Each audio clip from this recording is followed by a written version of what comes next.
Welcome back. ಎಸ್ಐಟಿಯನ್ನ ಪುನರ್ರಚನೆ ಮಾಡಬೇಕು ಅಂತ ಹೇಳಿ ತಿಮರೋಡಿ ಅಂಡ್ ಗ್ಯಾಂಗ್ ಏನು ಬೇಡಿಕೆಯನ್ನ ಇಟ್ಟಿರುವ ವಿಚಾರಕ್ಕೆ ಸಂಬಂಧಪಟ್ಟಂತೆ ಯಾವುದೇ ಕಾರಣಕ್ಕೂ ಕೂಡ ಪುನರ್ರಚನೆ ಮಾಡಬಾರದು ಅಂತ ಹೇಳಿ ಪ್ರಮೋದ್ ಮುತಾಲಿಕ್ ಅವರು ಆಗ್ರಹಿಸಿದ್ದಾರೆ. ತಿಮರೋಡಿ ಗ್ಯಾಂಗ್ ವಿರುದ್ಧ ಕಿಡಿಕಾರಿದ್ದಾರೆ. ಎಸ್ಐಟಿ ಪುನರ್ರಚನೆಗೆ ಕೇಳೋದು ಅತ್ಯಂತ ಮೂರ್ಖತನ. ಎಸ್ಐಟಿ ಪುನರ್ರಚನೆ ಮಾಡಿದ್ರೆ ರಾಜ್ಯಾದ್ಯಂತ ಹೋರಾಟ ಮಾಡ್ತೀವಿ ಅಂತೇಳಿ ದಾವಣಗೆರೆಯಲ್ಲಿ ರಿಪಬ್ಲಿಕ್ ಕನ್ನಡಕ್ಕೆ ಮುತಾಲಿಕ್ ಅವರು ಹೇಳಿಕೆಯನ್ನ ಕೊಟ್ಟಿದ್ದಾರೆ. ಪರಿಣಾಮ ಸೇನೆಯ ಸಂಸ್ಥಾಪಕ ಅಧ್ಯಕ್ಷರಾಗಿರುವಂತಹ ಪ್ರಮೋದ್ ಮುತಾಲಿಕ್ ಅವರನ್ನು ನಾನು ಮಾತನಾಡಿಸುವಂತ ಕೆಲಸವನ್ನು ಮಾಡ್ತೇನೆ.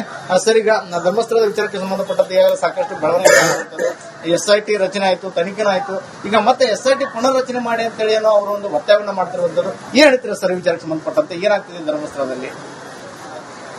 ಧರ್ಮಸ್ಥಳದ ಈ ವಿಚಾರದಲ್ಲಿ ಧರ್ಮಸ್ಥಳದ ಮೇಲೆ ಹೆಗ್ಗಲ ಮೇಲೆ ಬಂದೂಕಿಟ್ಟು ಅವರ ಗುರಿ ಹಿಂದುತ್ವ ಇದೆ. ಹಿಂದೂ ಸಂಸ್ಕೃತಿ, ಹಿಂದೂ ಸಂಪ್ರದಾಯ, ಹಿಂದೂ ವಿಚಾರಧಾರೆಯನ್ನ ಗುರಿ ಇಟ್ಟು ಮಾಡ್ತಾ ಇದೆ. ಇದೊಂದು ಇಡೀ ದೇಶದಲ್ಲಿ ಅಷ್ಟೇ ಅಲ್ಲ, ಅಂತಾರಾಷ್ಟ್ರೀಯ ಮಟ್ಟದಲ್ಲೂ ಕೂಡ ಹಿಂದುತ್ವವನ್ನು ನಾಶ ಮಾಡುವಂತಹ ಒಂದು ದೊಡ್ಡ ಷಡ್ಯಂತ್ರ ಕುತಂತ್ರ ನಡೀತಾ ಇದೆ. ನಾಸ್ತಿಕವಾದಿ, ಕಮ್ಯುನಿಸ್ಟರು, ಸೊ ಇಂತಹ ಬುದ್ಧಿಗೇಡಿಗಳು ಇವತ್ತು ಈ ಕುಕೃತ್ಯದಲ್ಲಿ ತೊಡಗಿದ್ದಾರೆ. ಅದೇ ಇದರಲ್ಲಿ ಧರ್ಮಸ್ಥಳದಲ್ಲೂ ಕೂಡ ಒಂದು ಭಾಗ ಅಂತ ಹೇಳ್ತೀನಿ. ಸೊ ಇದು ಕಳೆದ 6 ತಿಂಗಳಿಂದ ನಿರಂತರವಾಗಿ ಧರ್ಮಸ್ಥಳ ಅಲ್ಲಿ ಸಾವಿರಾರು ಹೆಣಗಳನ್ನು ಹೂತಿದ್ದಾರೆ, ಆತ್ಮಹತ್ಯೆ ಆಗಿದೆ, ಮುಚ್ಚಾಕಿದ್ದಾರೆ. ಏನ್ ಬುರುಡೆ ಬಿಡ್ತಾ ಇದ್ರಿ? ಏನ್ ಮಾಡ್ತಾ ಇದ್ರಿ? ಇದಕ್ಕೆ ಸರ್ಕಾರದ ಕುಮ್ಮಕ್ಕಿದೆ. ಸನ್ಮಾನ್ಯ ಸಿದ್ದರಾಮಯ್ಯನವರ ಕುಮ್ಮಕ್ಕಿದೆ ಇದರಲ್ಲಿ. ಸೊ ನೀವು ಮೊದಲನೇ ದಿನಾನೇ ಎಸ್ಐಟಿ ಅವಶ್ಯಕತೆಯಲ್ಲಿ ಯಾರು ಬೇಕಾದವ್ರು ಏನ್ ಬೇಕಾದ್ರೂ ಹೇಳಿದ್ರೆ ನಾವು ಮಾಡಕ್ಕಾಗತ್ತಾ ಅಂತ ಹೇಳಿ ಮೊದಲನೇ ದಿನ ಹೇಳಿದರೆ, 2ನೇ ದಿನಾನೇ ಮೇಲಿನಿಂದ ಒತ್ತಡ ಬಂದ ಕೂಡಲೇ ಎಸ್ಐಟಿ ರಚನೆ ಮಾಡ್ತೀರಿ. ಹಾಗಾದ್ರೆ ಇದರ ಅರ್ಥ ಏನು? ಕಾಂಗ್ರೆಸ್ಸಿನ ಕೈವಾಡ ಇದೆ, ಕಾಂಗ್ರೆಸ್ಸಿನ ಕುಮ್ಮಕ್ಕ ಇದೆ. ಹಿಂದೂ ಧರ್ಮದ ಮೇಲೆ ಟಾರ್ಗೆಟ್ ಮಾಡಿ ಧರ್ಮಸ್ಥಳ ಅತ್ಯಂತ ಪವಿತ್ರ ಪುಣ್ಯಕ್ಷೇತ್ರ, ಸಾವಿರಾರಲ್ಲ ಲಕ್ಷಾಂತರ ಜನ, ಕೋಟ್ಯಾಂತರ ಜನ ಇಡೀ ದೇಶದಿಂದ ಬರುವಂತಹ ಪವಿತ್ರ ಪುಣ್ಯಕ್ಷೇತ್ರವನ್ನ ಅಪಪ್ರಚಾರ ಮಾಡಬೇಕು, ಕೆಡಿಸಬೇಕು ಅನ್ನುವಂತಹದ್ದೇ ನಿಮ್ಮ ಗುರಿ ಇದೆ. ಸೊ ಇಂಥ ಈ ಗುರಿಯಲ್ಲಿ ಇವತ್ತು ಎಸ್ಐಟಿ ರಚನೆ ಮಾಡಿ ಒಂದು 4 ಜನ ಅತ್ಯಂತ ರಾಜ್ಯದ ಪ್ರಮುಖ ವರಿಷ್ಠ ಪೊಲೀಸ್ ಅಧಿಕಾರಿಗಳನ್ನ ಇವತ್ತು ಹೆಣ ತೆಗೆಯುವಂತಹ ಮಣ್ಣು ಅಗಿಯುವಂತಹ ಕೆಲಸ ಹಚ್ಚಿದ್ರಲ್ಲ. ನಿಮಗೆ ಮಾನ ಮರ್ಯಾದೆ ಇದೆ ನಿಮಗೆ? ಅವ್ರ ಕೆಲಸ ಏನು ಇದೇನು? ಮತ್ತೆ ಎಷ್ಟು ವರ್ಷದ ಇವತ್ತು ಆದಂತಹ ಘಟನೆಯನ್ನು ಈಗ ಅದನ್ನ ಕೆದಕುವಂತ ಇದ್ರ ಹಿಂದೆ ಹುನ್ನಾರ ಏನಿದೆ ಅಂತ ಗೊತ್ತಾಗೋದಿಲ್ವ ಸರ್ಕಾರಕ್ಕೆ? ಸೊ ಸರ್ಕಾರವು ಇದಕ್ಕೆ ಶಾಮೀಲಾಗಿದೆ. ಈಗ ಮತ್ತೆ ಅದನ್ನ ಕೆಣಕುವಂತ, ಮತ್ತೆ ಪುನರ್ರಚನೆ ಮಾಡಿ, ಮತ್ತೆ ಅದು ಮಾಡಿ ಇದು ಮಾಡಿ ಅಂತ ಹೇಳುವಂತದ್ದು ಅತ್ಯಂತ ಮೂರ್ಖತನ ಇದು. ಸೊ ಇದು ಏನಾದ್ರೂ ಎಸ್ಐಟಿ ಮತ್ತೆ ಪುನಃ ರಚನೆ ಮಾಡಿ ಮತ್ತೆ ಏನಾದ್ರೂ ಅದಕ್ಕೆ ಪ್ರಕ್ರಿಯೆ ಮಾಡಿದ್ರೆ ನಾವು ಹೋರಾಟ ಮಾಡಬೇಕಾಗುತ್ತೆ ಅಂತ ಎಚ್ಚರಿಕೆಯನ್ನು ಕೊಡ್ತಾ ಇದ್ದೀನಿ. Welcome back. ಎಸ್ಐಟಿಯನ್ನ ಪುನರ್ರಚನೆ ಮಾಡಬೇಕು ಅಂತ ಹೇಳಿ ತಿಮರೋಡಿ ಅಂಡ್ ಗ್ಯಾಂಗ್ ಏನು ಬೇಡಿಕೆಯನ್ನ ಇಟ್ಟಿರುವ ವಿಚಾರಕ್ಕೆ ಸಂಬಂಧಪಟ್ಟಂತೆ ಯಾವುದೇ ಕಾರಣಕ್ಕೂ ಕೂಡ ಪುನರ್ರಚನೆ ಮಾಡಬಾರದು ಅಂತ ಹೇಳಿ ಪ್ರಮೋದ್ ಮುತಾಲಿಕ್ ಅವರು ಆಗ್ರಹಿಸಿದ್ದಾರೆ. ತಿಮರೋಡಿ ಗ್ಯಾಂಗ್ ವಿರುದ್ಧ ಕಿಡಿಕಾರಿದ್ದಾರೆ. ಎಸ್ಐಟಿ ಪುನರ್ರಚನೆಗೆ ಕೇಳೋದು ಅತ್ಯಂತ ಮೂರ್ಖತನ. ಎಸ್ಐಟಿ ಪುನರ್ರಚನೆ ಮಾಡಿದ್ರೆ ರಾಜ್ಯಾದ್ಯಂತ ಹೋರಾಟ ಮಾಡ್ತೀವಿ ಅಂತೇಳಿ ದಾವಣಗೆರೆಯಲ್ಲಿ ರಿಪಬ್ಲಿಕ್ ಕನ್ನಡಕ್ಕೆ ಮುತಾಲಿಕ್ ಅವರು ಹೇಳಿಕೆಯನ್ನ ಕೊಟ್ಟಿದ್ದಾರೆ. ಪರಿಣಾಮ ಸೇನೆಯ ಸಂಸ್ಥಾಪಕ ಅಧ್ಯಕ್ಷರಾಗಿರುವಂತಹ ಪ್ರಮೋದ್ ಮುತಾಲಿಕ್ ಅವರನ್ನು ನಾನು ಮಾತನಾಡಿಸುವಂತ ಕೆಲಸವನ್ನು ಮಾಡ್ತೇನೆ. ಸರ್, ಈಗ ಧರ್ಮಸ್ಥಳದ ವಿಚಾರಕ್ಕೆ ಸಂಬಂಧಪಟ್ಟಂತೆ ಈಗಾಗಲೇ ಸಾಕಷ್ಟು ಬೆಳವಣಿಗೆ ಎಸ್ಐಟಿ ರಚನೆ ಆಯಿತು, ತನಿಖೆನೂ ಆಯಿತು.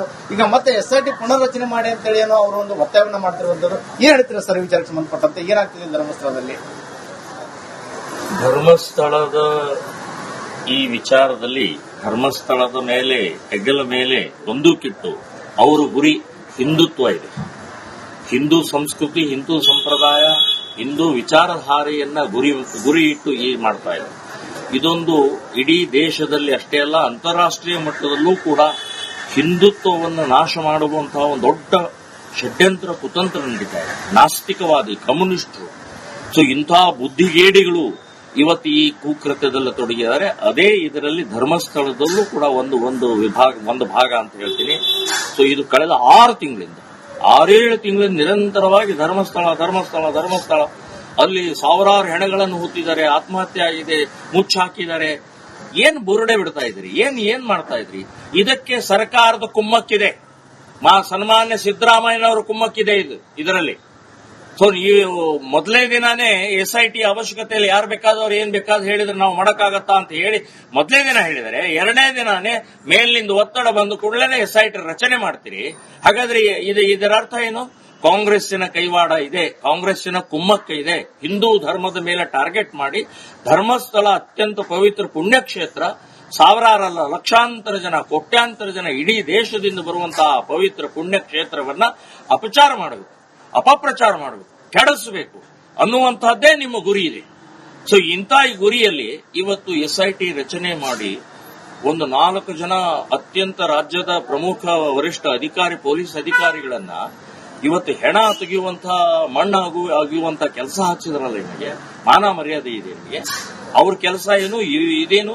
ಮತ್ತೆ ಎಷ್ಟು ವರ್ಷದ ಇವತ್ತು ಆದಂತ ಘಟನೆಯನ್ನು ಈಗ ಅದನ್ನ ಕೆದಕುವಂತ ಇದ್ರ ಹಿಂದೆ ಹುನ್ನಾರಿ ಏನಿದೆ ಅಂತ ಗೊತ್ತಾಗೋದಿಲ್ವ ಸರ್ಕಾರಕ್ಕೆ? ಸೊ ಸರ್ಕಾರವು ಇದಕ್ಕೆ ಶಾಮೀಲಾಗಿದೆ.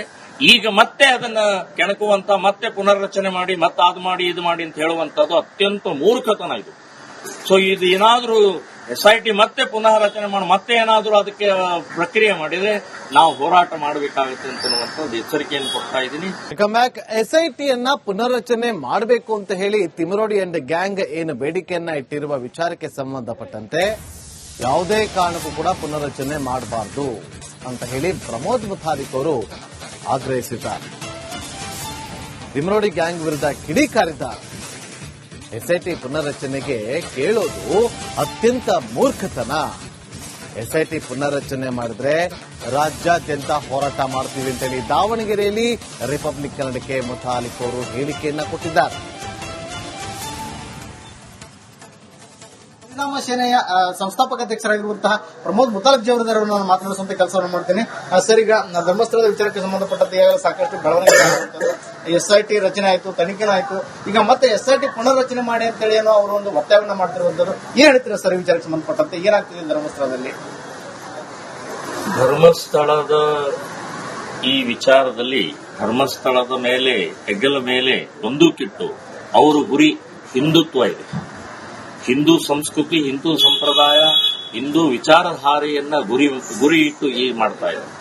ಇದೊಂದು ಇಡೀ ದೇಶದಲ್ಲಿ ಅಷ್ಟೇ ಅಲ್ಲ, ಅಂತಾರಾಷ್ಟ್ರೀಯ ಮಟ್ಟದಲ್ಲೂ ಕೂಡ ಹಿಂದುತ್ವವನ್ನು ನಾಶ ಮಾಡುವಂತಹ ಒಂದು ದೊಡ್ಡ ಷಡ್ಯಂತ್ರ ಕುತಂತ್ರ ನಡೀತಾ ಇದೆ. ನಾಸ್ತಿಕವಾದಿ, ಕಮ್ಯುನಿಸ್ಟರು, ಸೊ ಇಂತಹ ಬುದ್ಧಿಗೇಡಿಗಳು ಇವತ್ತು ಈ ಕುಕೃತ್ಯದಲ್ಲಿ ತೊಡಗಿದ್ದಾರೆ. ಅದೇ ಇದರಲ್ಲಿ ಧರ್ಮಸ್ಥಳದಲ್ಲೂ ಕೂಡ ಒಂದು ಭಾಗ ಅಂತ ಹೇಳ್ತೀನಿ.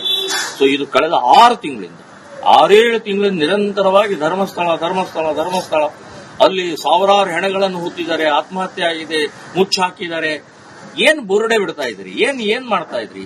ಇದಕ್ಕೆ ಸರ್ಕಾರದ ಕುಮ್ಮಕ್ಕಿದೆ. ಸನ್ಮಾನ್ಯ ಸಿದ್ದರಾಮಯ್ಯನವರು ಕುಮ್ಮಕ್ಕಿದೆ ಇದರಲ್ಲಿ. ಸೊ ಈ ಮೊದಲನೇ ದಿನಾನೇ SIT ಅವಶ್ಯಕತೆಯಲ್ಲಿ ಯಾರು ಬೇಕಾದವ್ರು ಏನ್ ಬೇಕಾದ್ ಹೇಳಿದ್ರೆ ನಾವು ಮಾಡಕ್ಕಾಗತ್ತಾ ಅಂತ ಹೇಳಿ ಮೊದಲನೇ ದಿನ ಹೇಳಿದರೆ, ಎರಡನೇ ದಿನಾನೇ ಮೇಲಿನಿಂದ ಒತ್ತಡ ಬಂದ ಕೂಡಲೇ SIT ರಚನೆ ಮಾಡ್ತೀರಿ. ಹಾಗಾದ್ರೆ ಇದರ ಅರ್ಥ ಏನು? ಕಾಂಗ್ರೆಸ್ಸಿನ ಕೈವಾಡ ಇದೆ, ಕಾಂಗ್ರೆಸ್ಸಿನ ಕುಮ್ಮಕ್ಕ ಇದೆ. ಹಿಂದೂ ಧರ್ಮದ ಮೇಲೆ ಟಾರ್ಗೆಟ್ ಮಾಡಿ ಧರ್ಮಸ್ಥಳ ಅತ್ಯಂತ ಪವಿತ್ರ ಪುಣ್ಯಕ್ಷೇತ್ರ, ಸಾವಿರಾರಲ್ಲ ಲಕ್ಷಾಂತರ ಜನ, ಕೋಟ್ಯಾಂತರ ಜನ ಇಡೀ ದೇಶದಿಂದ ಬರುವಂತಹ ಪವಿತ್ರ ಪುಣ್ಯಕ್ಷೇತ್ರವನ್ನ ಅಪಚಾರ ಮಾಡಬೇಕು, ಅಪಪ್ರಚಾರ ಮಾಡಬೇಕು, ಕೆಡಿಸಬೇಕು ಅನ್ನುವಂತಹದ್ದೇ ನಿಮ್ಮ ಗುರಿ ಇದೆ. ಸೊ ಇಂಥ ಈ ಗುರಿಯಲ್ಲಿ ಇವತ್ತು SIT ರಚನೆ ಮಾಡಿ ಒಂದು 4 ಜನ ಅತ್ಯಂತ ರಾಜ್ಯದ ಪ್ರಮುಖ ವರಿಷ್ಠ ಅಧಿಕಾರಿ, ಪೊಲೀಸ್ ಅಧಿಕಾರಿಗಳನ್ನ ಇವತ್ತು ಹೆಣ ತೆಗೆಯುವಂತಹ ಮಣ್ಣು ಅಗಿಯುವಂತ ಕೆಲಸ ಹಚ್ಚಿದ್ರಲ್ಲ. ನಿಮಗೆ ಮಾನ ಮರ್ಯಾದೆ ಇದೆ ನಿಮಗೆ? ಅವ್ರ ಕೆಲಸ ಏನು ಇದೇನು? ಮತ್ತೆ ಎಷ್ಟು ವರ್ಷದ ಇವತ್ತು ಆದಂತ ಘಟನೆಯನ್ನು ಈಗ ಅದನ್ನ ಕೆದಕುವಂತ ಇದ್ರ ಹಿಂದೆ ಹುನ್ನಾರಿ ಏನಿದೆ ಅಂತ ಗೊತ್ತಾಗೋದಿಲ್ವ ಸರ್ಕಾರಕ್ಕೆ? ಸೊ ಸರ್ಕಾರವು ಇದಕ್ಕೆ ಶಾಮೀಲಾಗಿದೆ. ಈಗ ಮತ್ತೆ ಅದನ್ನ ಕೆಣಕುವಂತ, ಮತ್ತೆ ಪುನರ್ರಚನೆ ಮಾಡಿ, ಮತ್ತೆ ಅದು ಮಾಡಿ ಇದು ಮಾಡಿ ಅಂತ ಹೇಳುವಂತದ್ದು ಅತ್ಯಂತ ಮೂರ್ಖತನ ಇದು. ಸೊ ಇದು ಏನಾದ್ರೂ SIT ಮತ್ತೆ ಪುನಃ ರಚನೆ ಮಾಡಿ ಮತ್ತೆ ಏನಾದ್ರೂ ಅದಕ್ಕೆ ಪ್ರಕ್ರಿಯೆ ಮಾಡಿದ್ರೆ ನಾವು ಹೋರಾಟ ಮಾಡಬೇಕಾಗುತ್ತೆ ಅಂತನ್ನುವಂಥದ್ದು ಎಚ್ಚರಿಕೆಯನ್ನು ಕೊಡ್ತಾ ಇದ್ದೀನಿ.